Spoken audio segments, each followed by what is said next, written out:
Radio Alise Plus programmu turpina ziņas bez robežām. Studijā Juris Saukāns.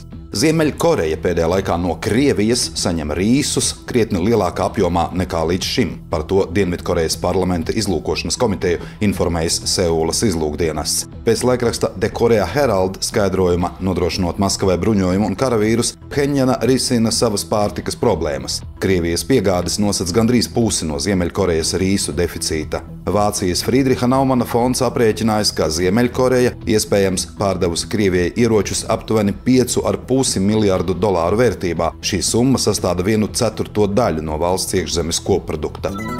Otrdien Amerikas Savienotajās valstīs notiek prezidenta vēlēšanas. Tajās no Demokrātu partijas startē pašreizējā viceprezidente Kamala Harisa, kas sacenšas ar republikāņu kandidātu, bijušo prezidentu Donaldu Trumpu. Šīm vēlēšanām neparasti liela uzmanība pievērsta arī ārvalstīs, jo tās var atstāt ievērojumu iespaidu gan uz Krievijas uzsākto karu pret Ukrainu, gan uz situāciju tuvajos austrumos. Aptaujas gan nacionālajā līmenī, gan 7 tā dēvētajos svārstīgajos štatos liecina, ka abu kandidātu izredzes ir līdzīgas un vēlēšanu iznākumu pagaidām ir grūti prognozēt.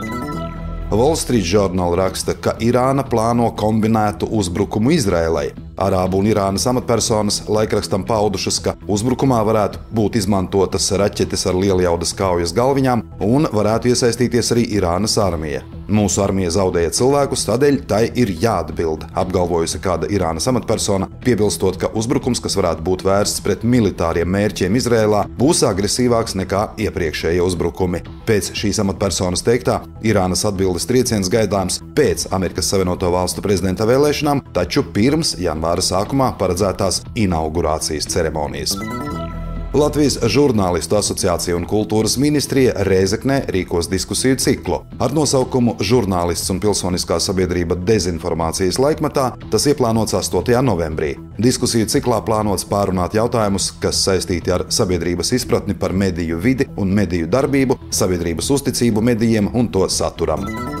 Daugoplī 8. novembrī atklās Nacionālās apvienības Eiropas parlamentā pārstāvētās Eiropas konservatīvo un reformistu grupas biroju. To vadīs Jānis Žugovs, bet atbalstu biroja izveidei snieguši Eiropas parlamenta deputāti Roberts Zīle un Rihards Kols. Pēc partijas domām birojas kalpošot kā jauns politiskās līdzdalības centrs reģionā un stiprināšot Latvijas austrumu pierobežā Eiropas Savienības vērtības.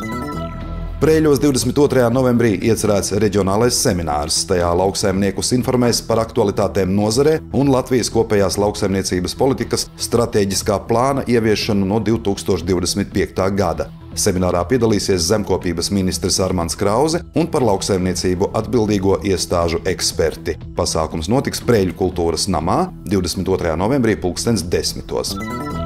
No Latvijas-Baltkrievijas robežas nelikumīgas šķērsošanas nedēļas nogalē atturēti 76 cilvēki, par to informē valsts robežsardze. Līdz 31. decembrim ir spēkā pastiprinātās robežapsardzības režīms Ludzā un Ludzas novada pagastos, Krāslavā un novada pagastos, Augšdaugavas novadā, Daugavpilī un Rēzeknes novada Kaunatas pagastā. Nedēļas nogales spēcīgā vētra Daugavpils pilsētas teritorijā nogāzusi vairākus kokus. Kopumā pilsētai piedarošajās teritorijās fiksēti 17 šādi gadījumi. Skarto vietu vidū ir Dubrovina un aizpilsētas parki, teritorijas Lielajā ielā, Daugavas, Vaiņodes, Uzvaras, Grīvas, Vienības ielā, Stropu promenādē, kā arī Grīvas katoļu un pareizticīgo kapos. Komunālās saimniecības pārvaldes atbildīgie dienesti plāno pabeigt nolausto un izgāzto koku zāģēšanu un novākšanu centrālajā aizpilsētas un esplanādes parkos līdz 5. novembrim. Vētra izgāza vai nolauza gan liepas, gan apses un priedes, bet pie Lielās ielas vētra izgāza 3 ošlapu kļavas, bet Dubrovina parkā un citviet pilsētā vējš nolauza vairākus lielus kokus, kuru diametrs sasniedz līdz pat 60 centimetriem. Postījumi reģistrēti arī daudz dzīvokļu māju teritorijās, viens koks esplanādē un viens jaunbūvē, un privātajās teritorijās Jauno Stropu apkaimē, kur vējš sabojāja pirts ēku un žogu. Studijā bija Juris Saukāns, par ziņu bez robežām satura atbildes Alise Plus, projektu finansē Mediju atbalsta fonds no Latvijas valsts budžeta līdzekļiem.